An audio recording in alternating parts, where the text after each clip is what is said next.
Hello, this is Ben Zandi of TES International.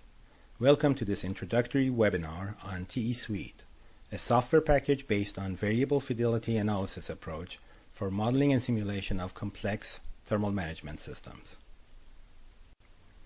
TESuite is an advanced modeling and simulation tool for efficient analysis and assessment of thermal management system capabilities.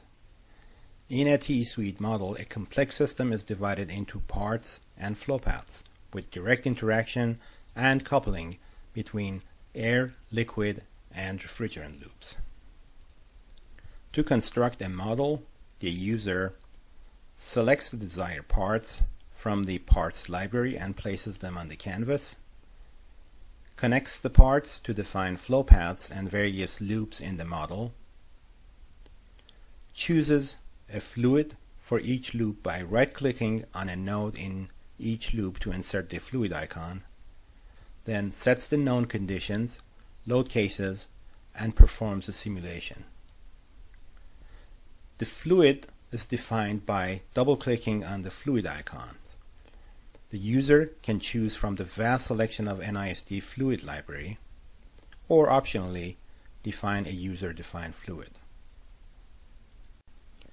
TESuite parts are completely customizable and, as I mentioned earlier, are selected from the parts library. As you see here, the parts library uses a tree structure for categorizing similar components. The user can create new parts by copying an existing part and making changes to its interface and behavior.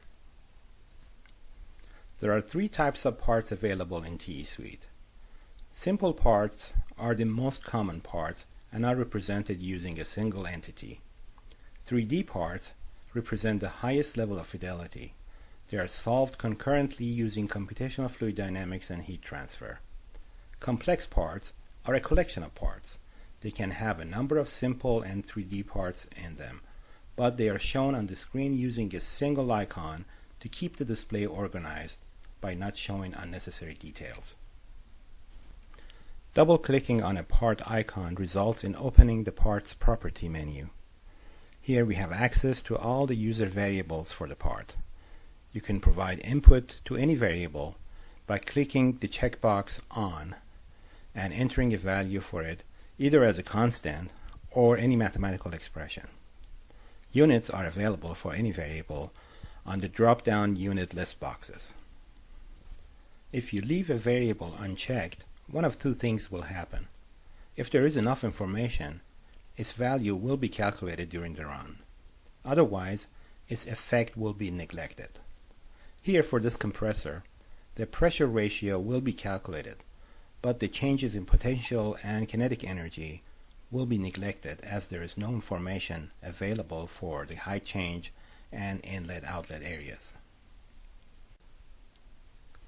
One of the main differentiators of TESuite and ThermoFlow software is the ability to define any part behavior using complex mathematical expressions. These expressions can be used through utilizing tables and functions to control any part's behavior. Tables are used to define ranges for an independent variable, and functions are used to define the behavior in that particular range. The user can define the independent variable by entering any expression involving solver variables in the entire model. In this example, we are defining the behavior for an orifice, choosing the ratio of the length to the throat diameter as the independent variable and assigning a function to describe the orifice performance in each range. Note that as you enter the function expression, the MathLook window shows the expression in algebraic form for ease and error checking. Also, the variables in a function can be any solver variable or alternatively taken from another function. Here A12 represents the ratio of the throat area to the duct area and is taken from a function called A12. The variable fidelity analysis approach is the main differentiating factor of TESuite software. It represents a platform that offers a variety of options for modeling each component in a system, all in one package. It's based on the idea of the right tool for the job to avoid unnecessary overhead. There are two types of flow network modeling approaches to choose from: simple or Bernoulli links with loss coefficients. These are also called single node components, or more sophisticated flow bar approach using 1D CFD. This is appropriate for cases where gradual changes are important, as in embedded channels. The flow network components can be attached to thermal RC network for modeling of solid structures in contact. Thermodynamic analysis option in thermal flow can be used to perform both first law and second law analyses for components and systems.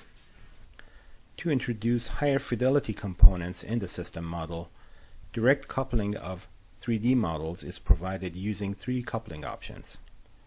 Embedded flow bar coupling approach is used when a segment of the flow network system passes through a solid structure. It is ideal for modeling complex heat exchangers, radiators, and cold plates, in general anything with embedded cooling channels. In the CFD in the loop approach, the flow components are replaced by a 3D CFD model. The CFD components are automatically linked to the system model and run in a couple, parallel, and synchronized fashion. Thermal node attachment simply means that a group of RC thermal nodes are shared between 1D and 3D models. To illustrate the embedded flow bar approach, let's consider this problem involving liquid cooling of an electronics rack system. Here we have 5 electronics boxes placed on 3 trays in a rack. The trays are cooled by the passage of ethylene glycol 50 through its various channels. To make the model, we first built the 3D rack model using our multi-system modeling approach by placing existing models of the individual boxes in the desired locations, and then defining the liquid flow channels paths in the 3 trays.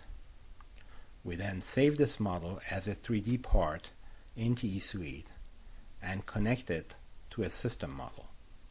Finally, we set the fluid and known conditions and perform the simulation. The results show the temperature field in all embedded channels as well as throughout the rack and the boxes. We can also look at the detailed 3-dimensional velocity and pressure distributions in the entire system. To see the CFD in the loop coupling approach, let's examine this model. Here we have a liquid cooling loop in which the coolant is pumped through a cold plate to remove heat from a system.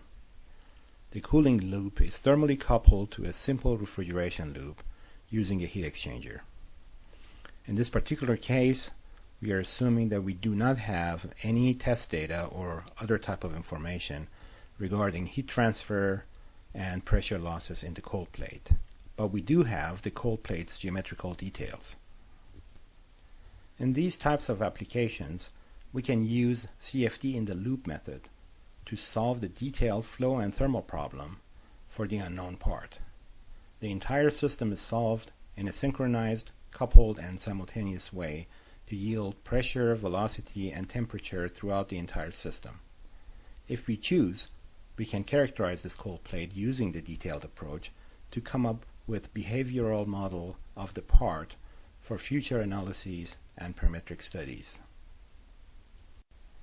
Modeling and simulation techniques offered by TESuite are indeed valuable tools for the design and evaluation of thermal management systems. In order to properly model the entire range of thermal system components, we need to have a variety of modeling options at our disposal in a single package, which can easily provide the capability to connect components using different methods and be able to switch from one approach to another for modeling of a component. All this must be done in an intuitive and easy-to-use manner.